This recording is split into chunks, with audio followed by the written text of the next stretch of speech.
o quase vazio da ciência e tecnologia no ensino médio e no vestibular, né? Então, o Marcos, neste livro, é um dos muitos que ele já produziu, fala da ciência e tecnologia, da pesquisa, como algo que deveria ser discutido com profundidade nas escolas brasileiras, no ambiente dedicado às crianças e aos jovens. Antigamente, a estimulação, a pesquisa e desenvolvimento podia até ser espontânea.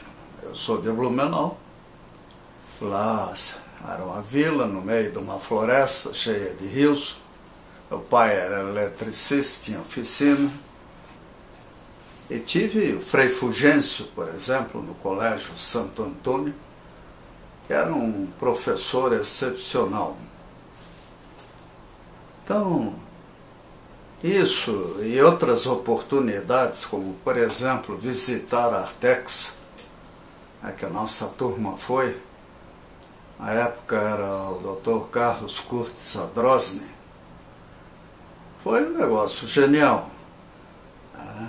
Foi a primeira vez que eu vi a palavra layout.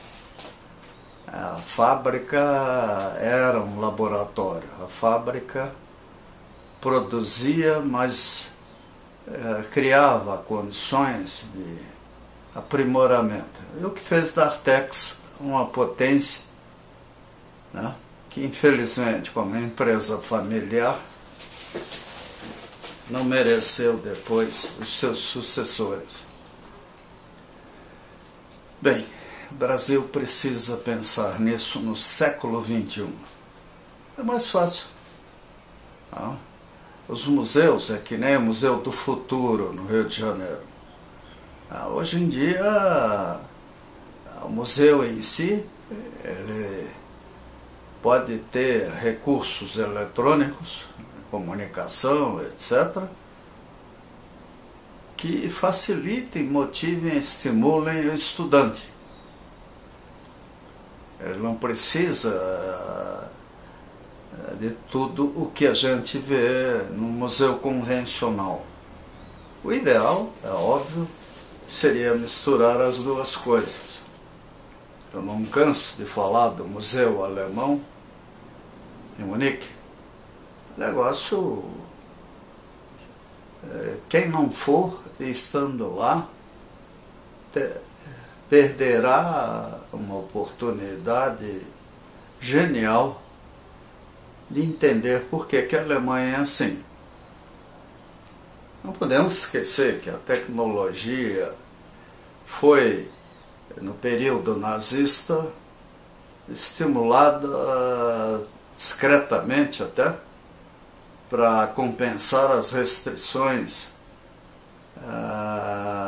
que a Alemanha sofreu após a Primeira Guerra Mundial. Quando os alemães, de fato, quiseram desenvolver a indústria bélica, rompendo acordos, etc., eles tinham jovens preparados. Mas não é para isso que a gente quer, de fato, que os brasileiros tenham um ambiente de pesquisa e desenvolvimento. Nós já temos resultados geniais, né? A Embrapa é um show. Em Santa Catarina, lá, o cultivo de crustáceos deu resultados, né? As fábricas pequenas lá para fazer barcos pesqueiros, etc., funcionam. Santa Catarina é um bom exemplo de uma fênix que nasce, morre, renasce.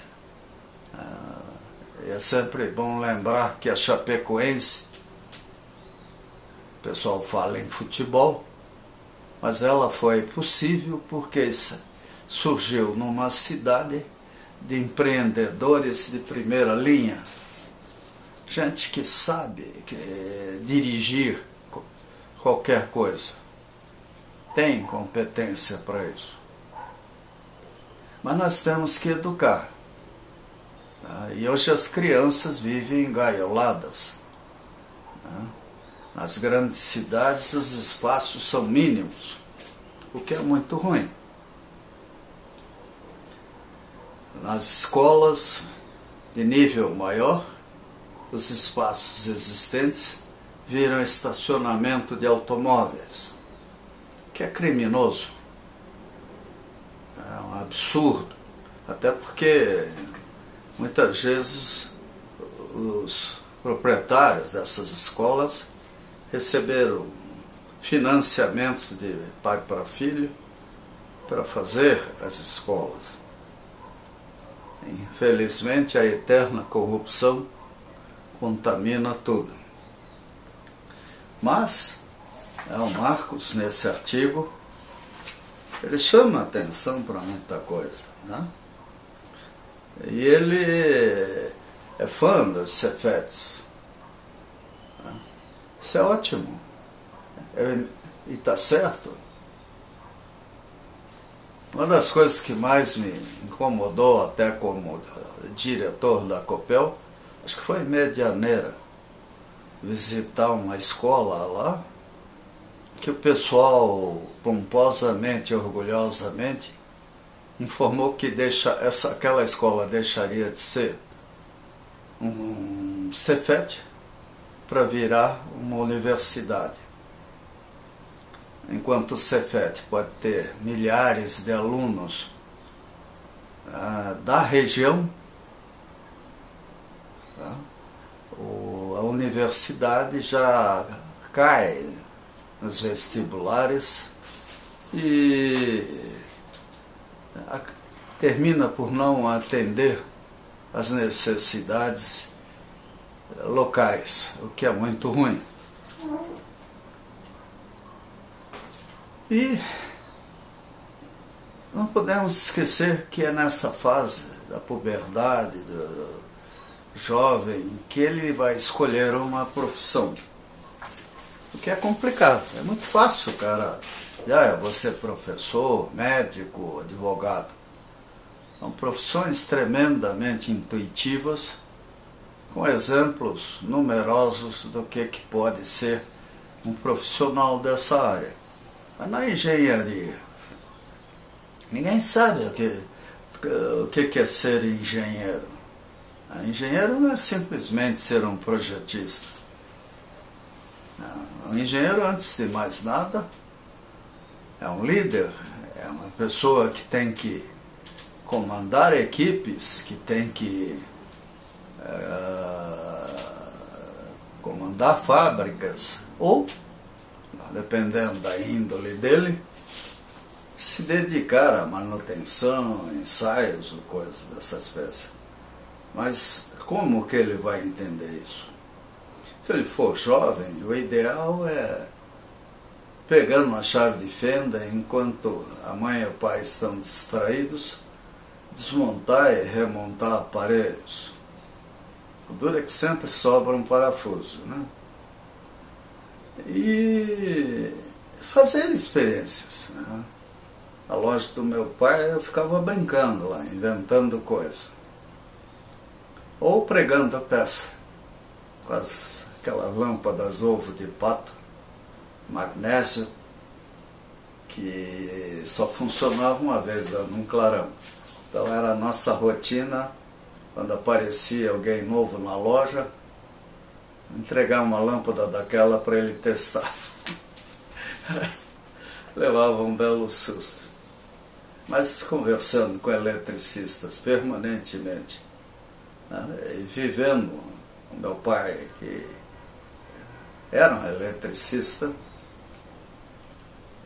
aprendi muito. Agora, quem tem essa chance? Né? São poucos. Né? Lá em Santa Catarina, naquela época, ainda era rotina. Era típico das famílias terem no fundo do quintal uma oficina, bancada, ferramenta, tudo. Tinha um amigo que tinha um laboratório de química em casa. O outro fazia experiências com explosivos, tinha o rosto todo marcado, igual o seu. Nem sempre as experiências davam certo. Mas o Alceu virou um grande executivo. E tudo que ele aprendeu, pelo que eu sinto, foi útil. Então, o nosso problema, talvez, não é tanto a questão de investir em CIT, e sim investir de forma correta. Saber investir e saber exigir das escolas espaços para laboratórios, que podem ser até canteiros ou construções experimentais, coisas assim. O que é terrível, lamentável, é ver até dentro das cidades terrenos gigantescos servindo dentro das universidades de estacionamento. O aluno que usa o transporte coletivo, bicicleta ou vem a pé, ele tem a chance de aprender muito, até sobre a violência na cidade. Vai ser um adulto mais maduro do que aquele que embarca num automóvel na garagem da sua casa e desce no estacionamento da escola. Nós temos que ter pessoas diplomadas com maturidade social, política, filosófica. E não é do jeito que nós vemos as nossas escolas que isso acontecerá.